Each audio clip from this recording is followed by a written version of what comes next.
Okay, that's really weird. This one doesn't have a bearing in it. Alright guys, so dipstick has a bolt. Mine was disconnected, so I don't even know kind of where it connects, but to remove the dipstick, there's a little bracket piece right here that you unbolt. Then you just kind of grab it. Be very careful, it will bend and you'll ruin it. You'll have to buy another one. But it literally just pulls out. I just drained the oil. The oil thing is down there, but so this is your I believe this is an oil pressure sensor, and I have made an absolute mess of pretty much everything around here.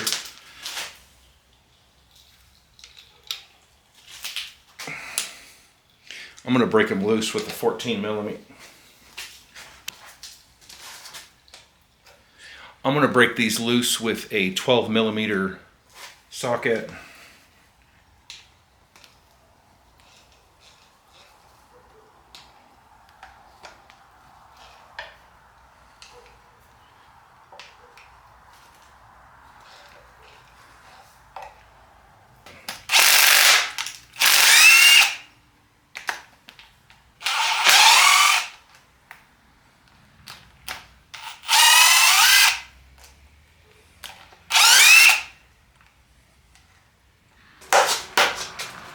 Just give it a little love tap and it'll break everything loose.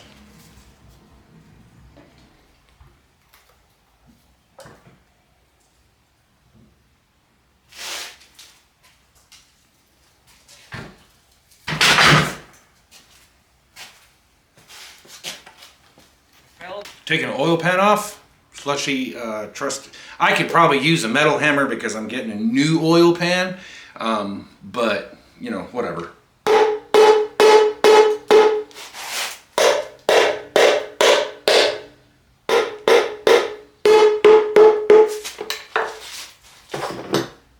All else fails, crowbar.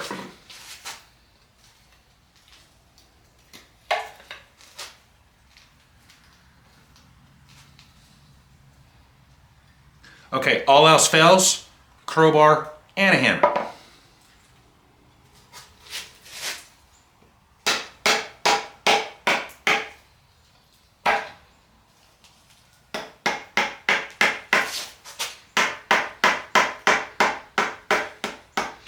So this oil pan has, instead of having just a regular gasket, it has like a liquid gasket type stuff on it.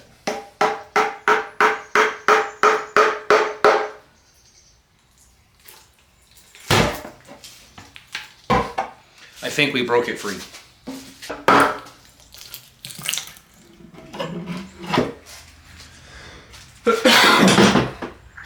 So let's unwrap this present and see just how bad this is.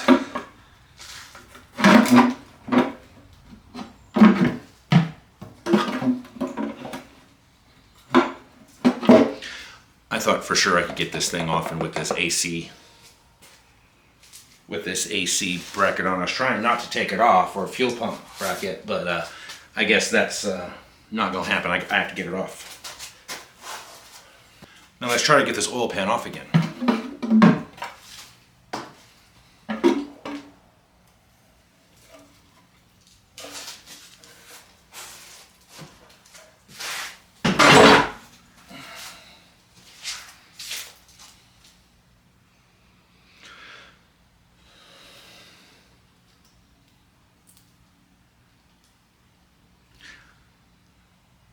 Wait, no, sorry. This is the front of the engine. This one is for the back of the engine. They actually don't look bad. They may even possibly be a little newer. They're not horrible. They still have the little tab on them. But they put the gasket, and they put gasket sealer. We're going to go ahead and get the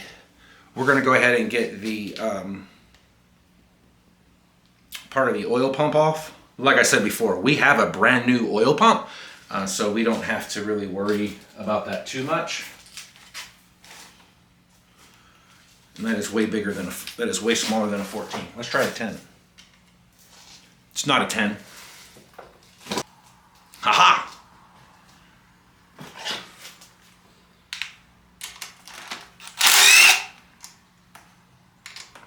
Sorry, it's a 12.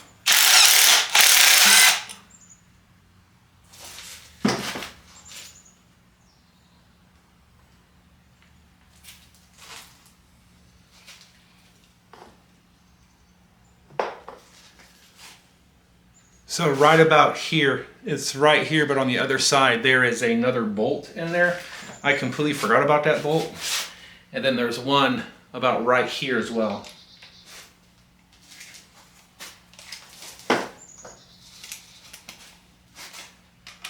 And these are 10 millimeters. These are 12, and then these ones over here, 10s. Where is it? There it is.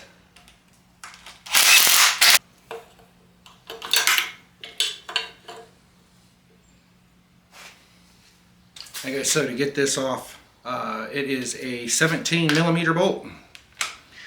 These are going to be a tad tight, but nothing that an impact won't get off.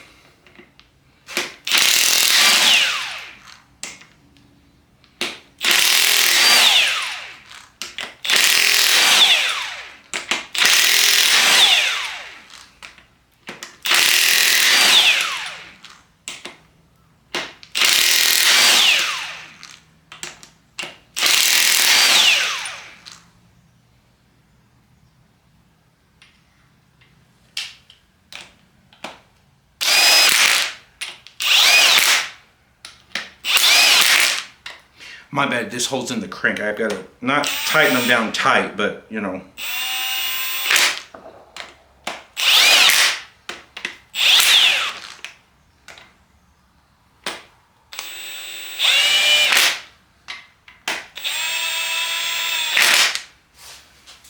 Alright guys, so this part,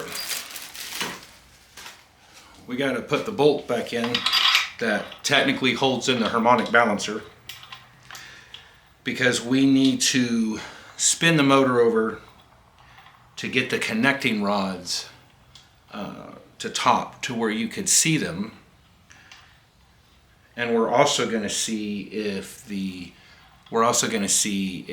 engine is locked. I don't think I've ever checked that. I don't remember if I have or I haven't, but we're going to check that now and see. I believe that I'm not even going to guess what size that is, because I'm going to get it wrong every time.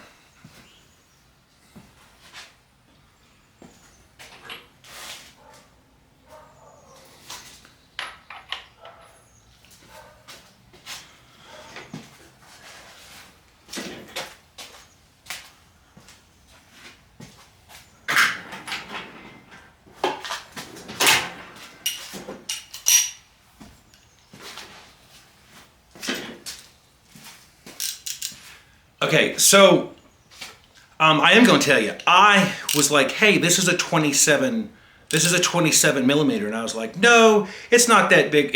It's a 27 millimeter.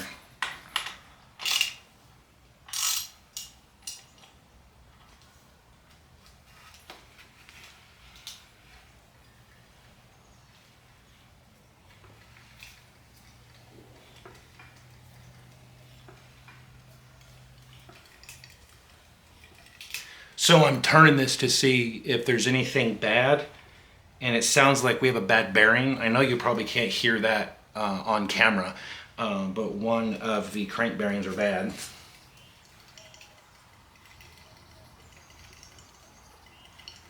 But the engine, as you can tell, is not locked up. So this only applies if you're going to reuse your connecting rod. So this is the connecting rod cap, and then this is your connecting rod. The connecting rod itself is what connects to the piston. So if you are going to reuse these are all numbered. 1, 2, 3, 4, 5, 6, okay? So if you can tell, I don't know if I can get it to focus, but there's a 2 that's stamped inside that and a 2 that's stamped inside that. So you have to put these back. You have to put these back where you get them. So 2 here and 2 here, and it's going to be that way across the whole side. So these go back on the same cylinder number. So if we, and I'll give you an example. So this is going to be your, wait, okay, never mind. I'm stupid. So like this is 1, this is 2, 3, 4, 5, 6. So if you're going to reuse them, make sure you put them back where you got them. And that includes pistons. Pistons are not numbered. So the connecting rod caps, bolts, are they're torqued down quite a bit. I don't know the exact number. I will actually, when I go to put this thing together, I hope to have the service manual to do so I can torque it down to the exact specification. So you can take these off with a regular socket. I'm going to use an impact. You just have to be quite careful. You may have to adjust the way your crank is positioned. That's why this wrench is sitting here. You can raise it, you can lower it, but the cradle is going to be in your way. So like I said, I'm going to use a big impact and I'm going to move it around to get it to how I need it. Connecting rod caps are 14 millimeters.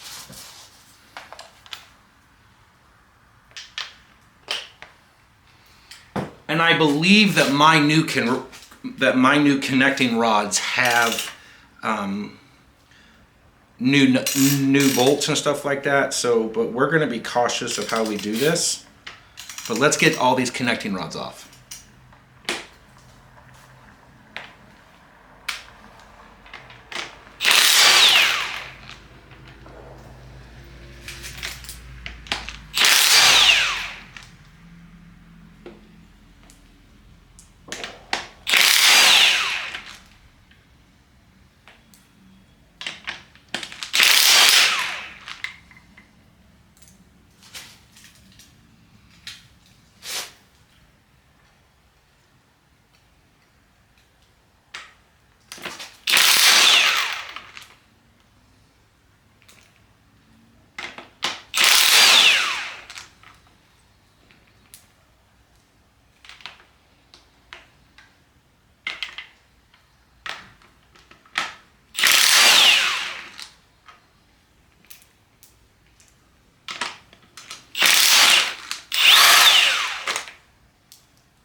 While you're doing this, try not to drop your bolts into your cylinder walls.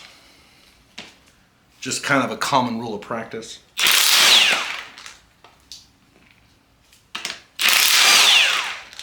Now I've seen this happen both ways. Way one is the bolt is attached, and I've also seen it where the bolt is part of the connecting rod. It doesn't come out. I don't remember on these, but we're going to give it a love tap.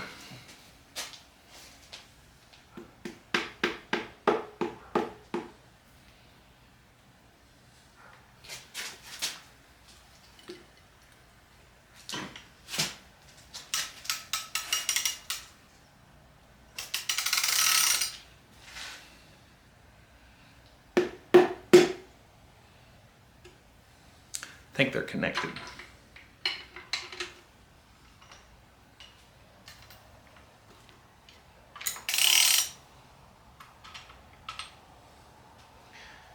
Now this is the part where it's a little, this is the part where you have to be careful, because if you drop anything and you go to turn the motor, you will severely scar your, you could scar your cylinder wall. And you don't got to really worry about keeping these in, you know, oh no, I got to keep it together, because they're stamped. Remember that they're stamped, so you can kind of put them anywhere you want, but you also want to look at the bearing to see if it's scored, scarred, or burnt. And these are not scored, scarred, or burnt. They do have a little bit of, scratches, but they're pretty, you know, this is just one, but they're not, you know, they don't look to be in too horrible shape.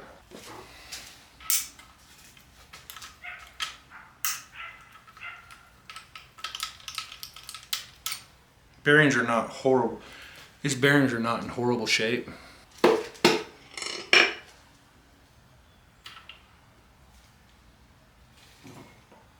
That whole connecting rod just slid out.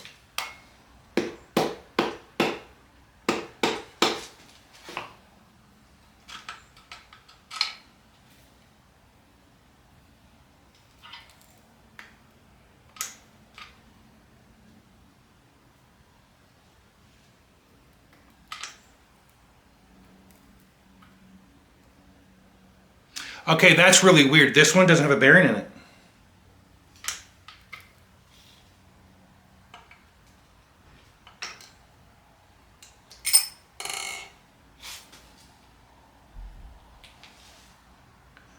More and more surprises.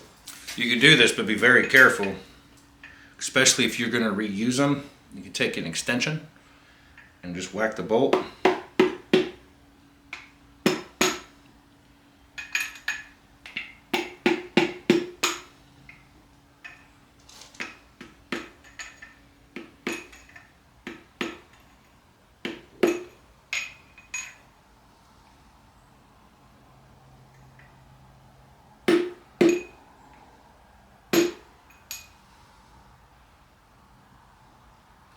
Now, the reason why I went ahead and did a lot more of them is because when I went to turn the motor, one of the connecting rod bolt is hitting my crank.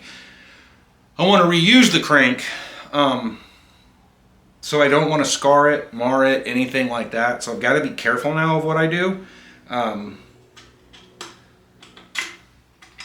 So I can use the cradle. I can pull the cradle off and do it that way. Sometimes these things will come off pretty easy and sometimes they won't. Just drop my damn magnet. So now we're going to take this apart.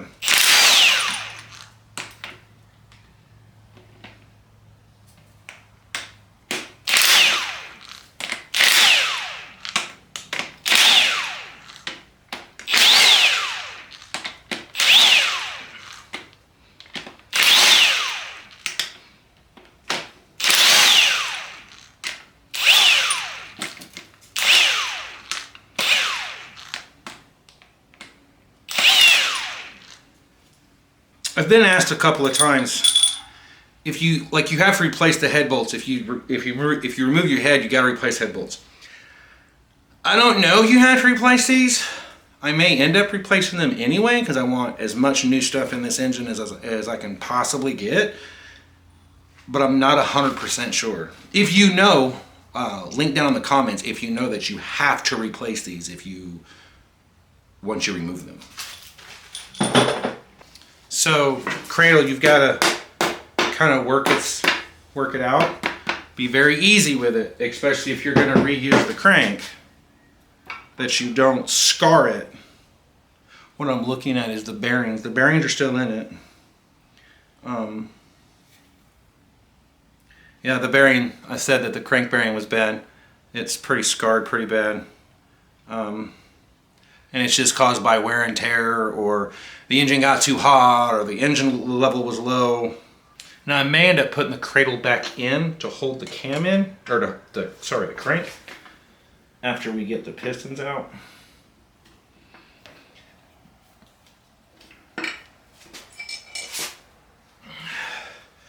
You also have to be careful removing pistons.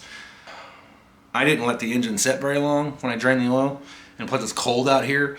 But I have oil standing inside the piston. It's not bad, but these pistons are actually not in bad shape at all. These are factory pistons. There's nothing really special about them, but you clean these and these would be great. I'd sell them if somebody wanted them, and I don't want very much for them. But yeah, let me know in the comments because people want to put the original stuff back into them. I don't think anyone will, but if you want them, I'll sell them to you.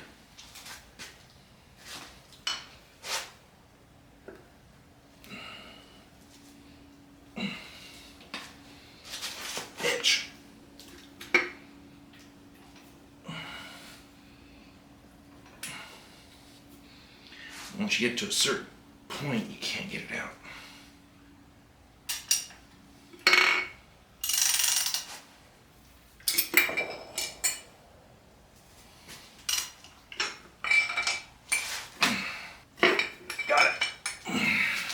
Roll up the sleeves.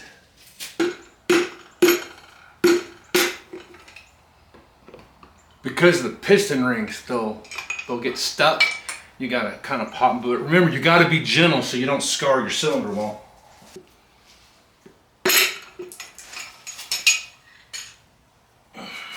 Now the next thing I'm gonna take off is the oil pump. And I believe those are 10mm bolts.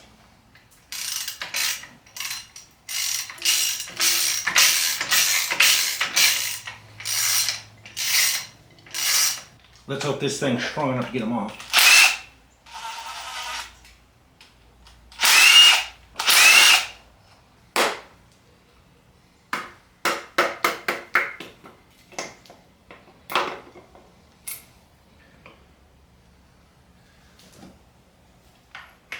No, sure.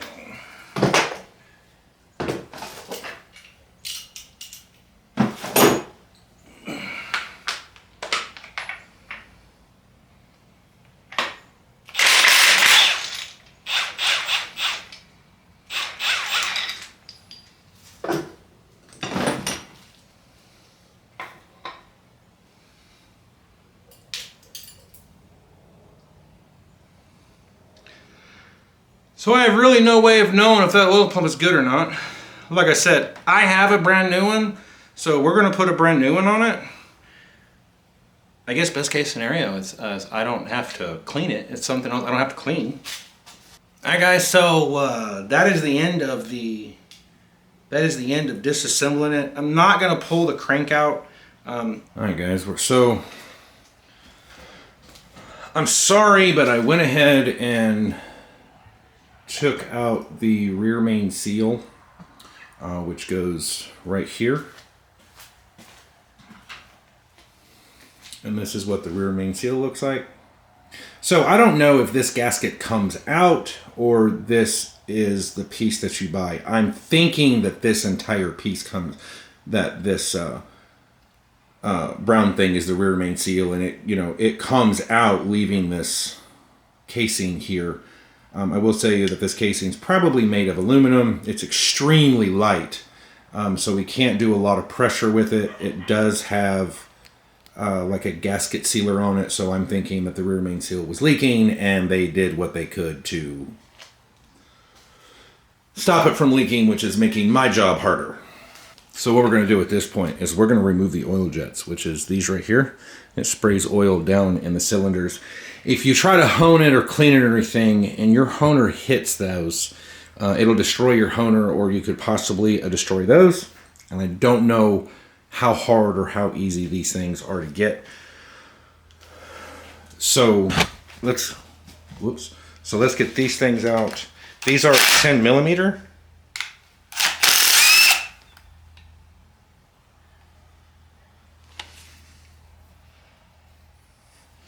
And they have these little washers, so don't lose those.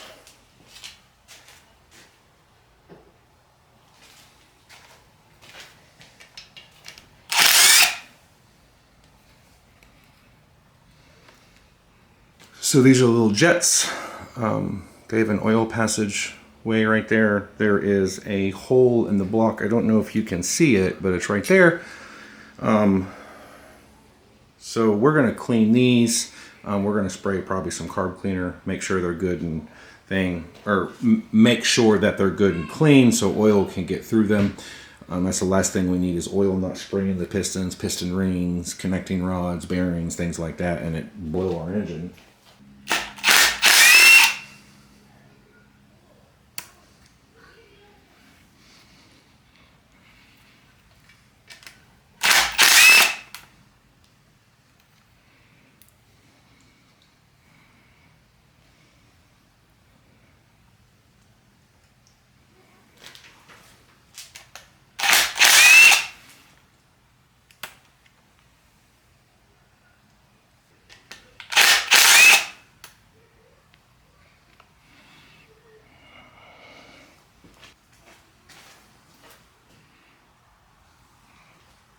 Now there's little plates right here on both sides. I have no idea what those do. I have no idea what those are. I'm assuming that we I mean, we're going to take them off to see.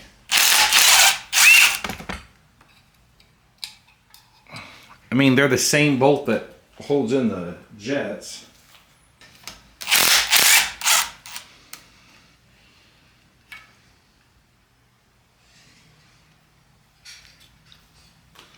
But like I said, I have no idea what they do. I have no idea what they are.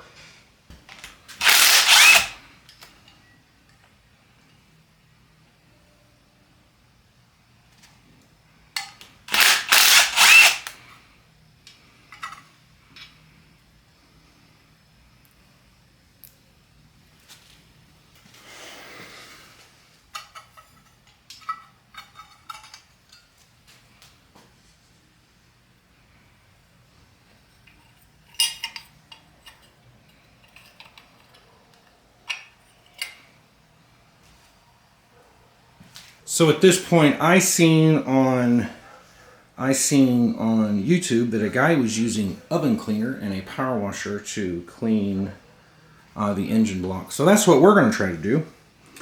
I don't want to. Also saw a video of someone using electrolysis where you put it in water and like a baking soda laundry soap type thing.